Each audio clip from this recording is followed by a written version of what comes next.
You know those OEQs where you know how to do the question, but somehow you still don't get the full marks? Here are 3 reasons why you are losing marks and how to fix them. And I'll be showing you these using a real student's example. Let's go. Hi, Keefe here, also known as ThatBioTutor, and I help Sec 3 and 4 pure bio students ace the subject while making their life easier in the process. Welcome to my iPad, so let's look through this student's work and see what we can learn. Tip number 1 is not adhering to the definitions. So in most questions, you can actually have some free rein on using your own words. But when it comes to definitions, you must adhere very strictly. For example, question 2 here, define the term digestion. Okay, let's improve this answer. The physical or chemical breakdown of larger food molecules. So breaking down of is okay, but the best word is to use the word breakdown, which is one word. And this also saves you on word count, which speeds up how fast you can do the questions. Of larger food molecules into smaller and soluble state that can be absorbed by the body. So there was one word that is wrong, and however, this word might actually cause this student to lose the entire mark. Did you see which word it was? It is this word here, state. You said molecules at the start, so it should be broken down into smaller and soluble molecules here as well. Let's look at another example. So question 4, define the term assimilation. Do you spot the error? So it is only one word missing, but again, this might cost the student the entire mark. So the word here is substances, which we should add at the back of this. So it's now digested food substances. This is actually a phrase, digested food substances. So don't break it up. When you learn nutrition in plants, you actually will say that due to photosynthesis, we have manufactured food substances. So that is another phrase which should not be broken up. Okay, now let's look at question 5. Define the term egestion. So the answer given was the removal of waste and undigested food from our body. The actual definition is very similar, but it is undigested food waste from our body, and this part doesn't exist. If you write it this way, you're actually saying two things. One is about waste. The second is about undigested food. But then waste itself is very vague, so this doesn't award you any marks. And undigested food itself also can get penalized because this comes together as one phrase, so don't split it up. And our last example here, question 7, define the term deamination. So it's actually missing out a part in the front. It's the removal of amino groups from the excess amino acids.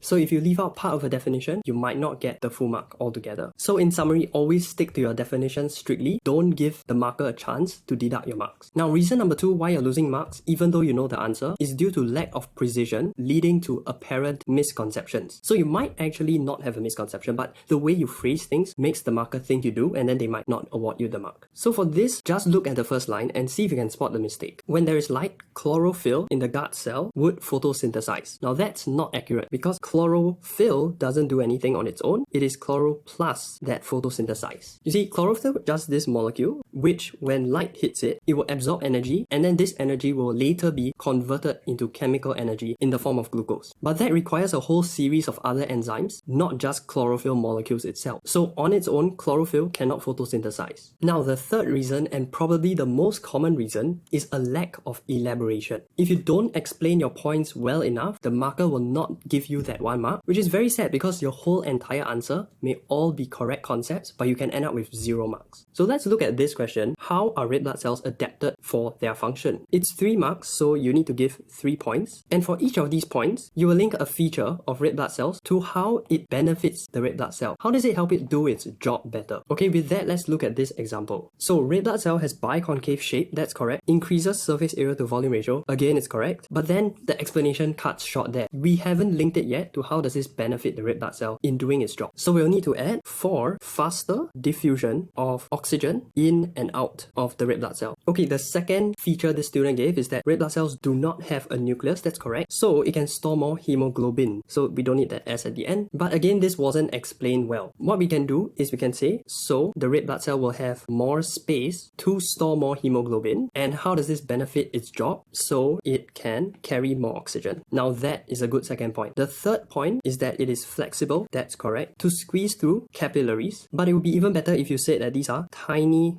capillaries. That way, there is actually a purpose for it needing to be flexible. And bell-shaped, to increase surface area to volume ratio. Now, to be honest, this is actually another point altogether that you can write it as. So red blood cells can become bell-shaped to increase surface area to volume ratio. And for what purpose? It's actually the same purpose as the one which we already mentioned up here. So a lot of students who first come into our class have answers like that. We are not elaborating enough. And so what I do is I train you to become more and more specific with your answers so you can score more full mark questions. So those are the 3 reasons. I hope you don't make those mistakes. For more tricks to score full marks in in OEQs, watch this video here.